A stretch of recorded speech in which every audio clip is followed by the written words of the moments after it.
we might actually call it definition, what was that, 4.2? 4.2a. This is going to be called vector matrix multiplication. So from that standpoint, we're going to say, let A be an element of R m by n, and Y be an element of R m by 1. Then the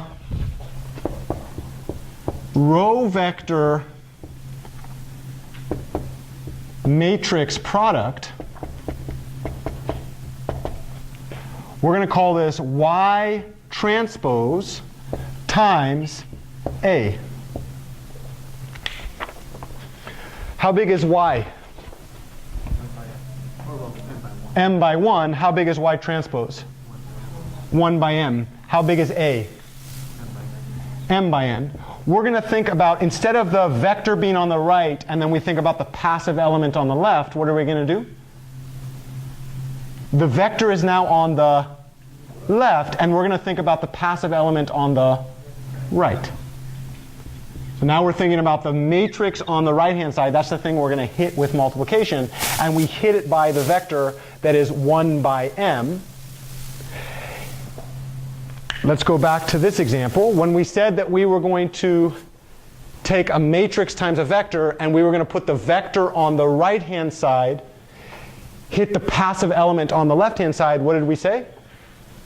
Chop the one in the left by columns.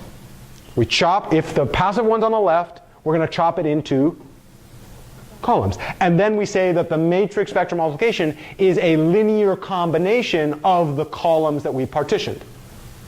Could you guess? Yes, could you guess? If you have the passive on the right, instead of chopping up into columns, what might you do? Chop them up into rows, and instead of taking linear combinations of the columns, we might take linear combination of the rows.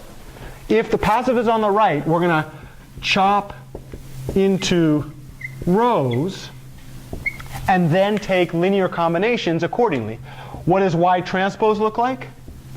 Y1, Y2, Y3, all the way down to Ym. What about A? Remember, I'm not thinking about this entry by entry. I'm thinking about it row by row. What's the first unit if I'm thinking at the row level? The first row of A. What's the next unit, the whole thing that we're grouping together? The second row of A. What's the next one?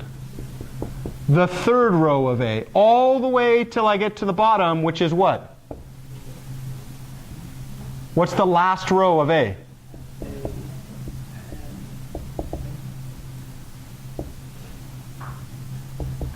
Does this make sense from the standpoint of dimensions? Am I allowed to do this? Why am I allowed to do this?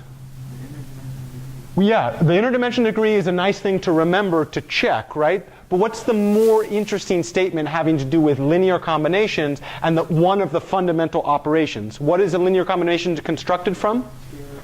Scalar vector multiplication and vector-vector addition. If I'm going to do scalar vector multiplication, how many total vectors do I have here? M of them. So then how many scalars should I have associated with that?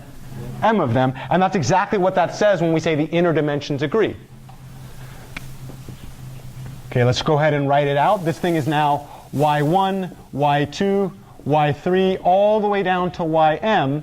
What is the corresponding entry by entry definition of A? But now instead of thinking about this thing partitioned into columns, what are we going to do? Partition into row. So there's what we call the first row. What's the next one? 2, 1, 2, 2, all the way down till I get to the n, which is 2n. Then what's the next one? Yeah, let's go ahead and finish it because we're going to do, it's kind of symmetry there, right? A31, A32, all the way to A3n. Now we got that dot, dot, dot. The reason that I'm putting these things is those are in our mind, not necessarily written down, but it's to represent that the functional unit of this particular description, is it the scalar? When we do row partition, we're thinking about the entire row as one object. We're not going down to the scalar value, except that I want to make a connection here, right? Okay, so now I go all the way down to the end. What's the last row in that matrix? M1, M2, all the way down to Mn. Now, how would I form that particular vector? What did I do in matrix vector multiplication when I had the matrix on the left and the vector on the right? I take a linear combination of the columns whose scalar entries come from the rows. So if I do a vector matrix multiplication, now I'm going to take a linear combination of the rows whose scalar entry come from the corresponding columns. The way to remember this is which operation is passive. Which is the thing that you're acting on? In this case, we're acting on the right-hand side, so we chop them up into rows. What would that look like? What is y1 scaled with? The entire first row. What's y2 scaled with? The entire second row. What's y3 scaled with? The entire third row. And then I just keep going on and on and on until I get to the last row, and what do? I scale the last row by the last scalar, which would be ym times the mth row. Let's compare this. What size is each one of these? What size is A1? It's a 1 by n. What size is A2? 1 by n. A3? And then AM? The nth row? The mth row, I'm sorry. So what size is the output of this particular operation? 1 by n. And then in this case, we should write this thing, right? So first one would be y1 times a11, a12, all the way down to what? a1n. And then I add that to y2, a21, a22, all the way down to a2n. And then I take the third coefficient in y and add it to a31, a32, all the way down to a3n. And then I just keep going on and on and on until I get down to the last one, which would be ym times what? am1, amn. Must create a row vector. Why would it create a row vector? These additions, where do they live?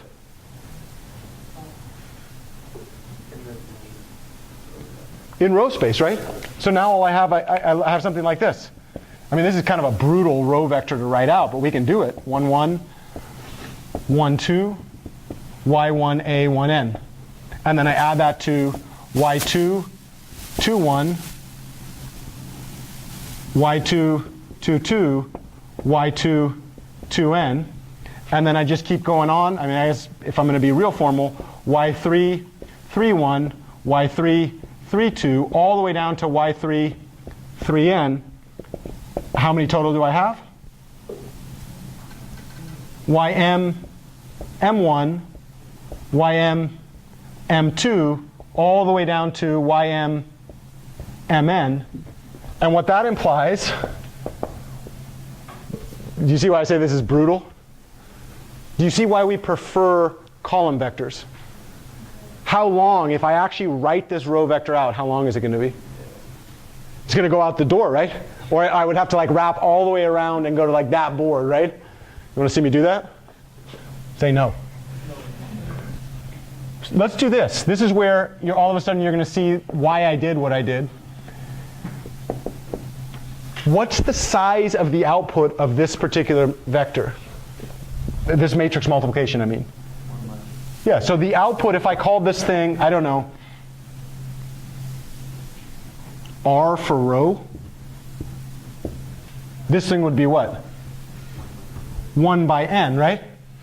So if I look at enumerating this, would I be enumerating over the rows or over the columns? Columns, right? So let's take a look at entry k of that particular matrix vector product.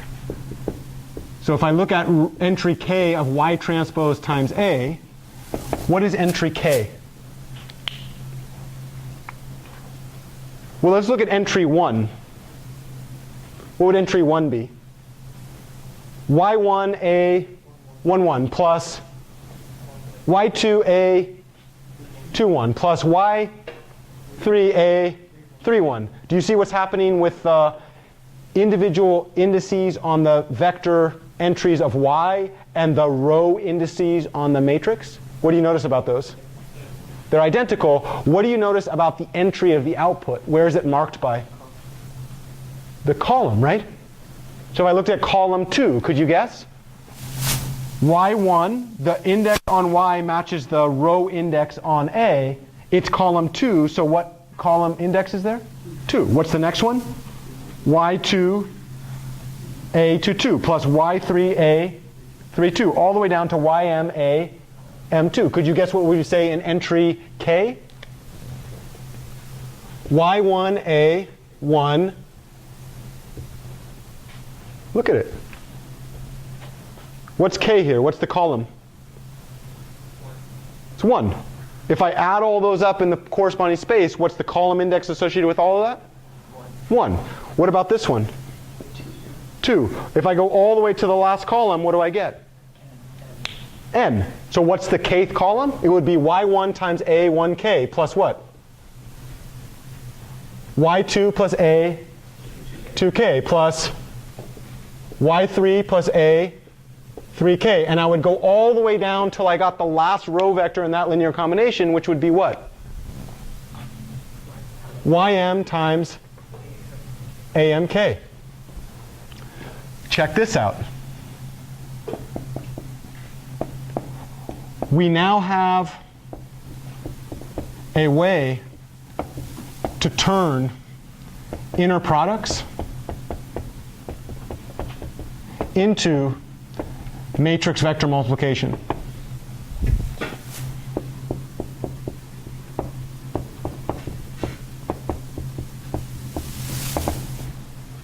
This is why it was kind of useful for us to do this earlier today. Sorry. Let's go ahead and look at x, y element of Rn. What is x inner product y?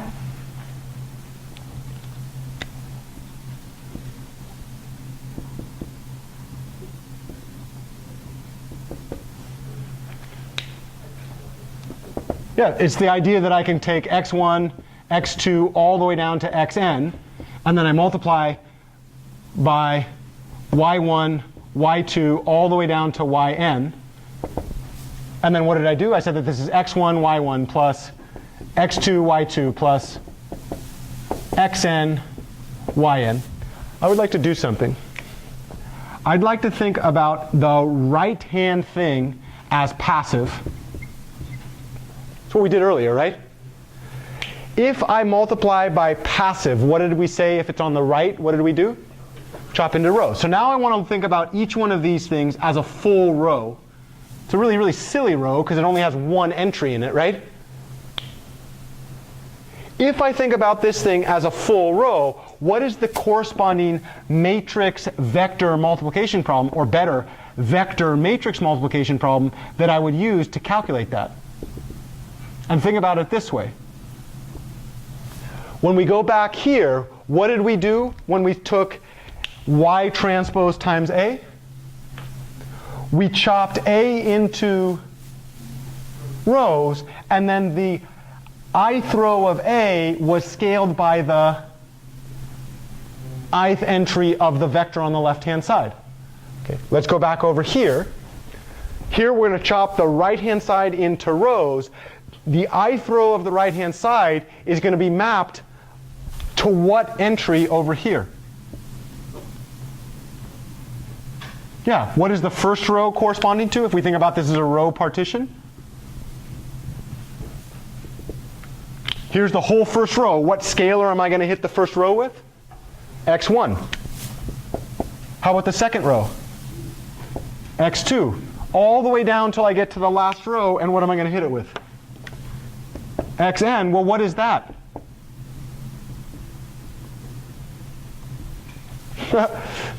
That is now a matrix vector multiplication to realize inner products. And depending on which way you look at it, you're either multiplying the right-hand side by the vector or matrix A, x transpose, or you're multiplying x transpose by the vector A. Check this out. What size is x transpose there?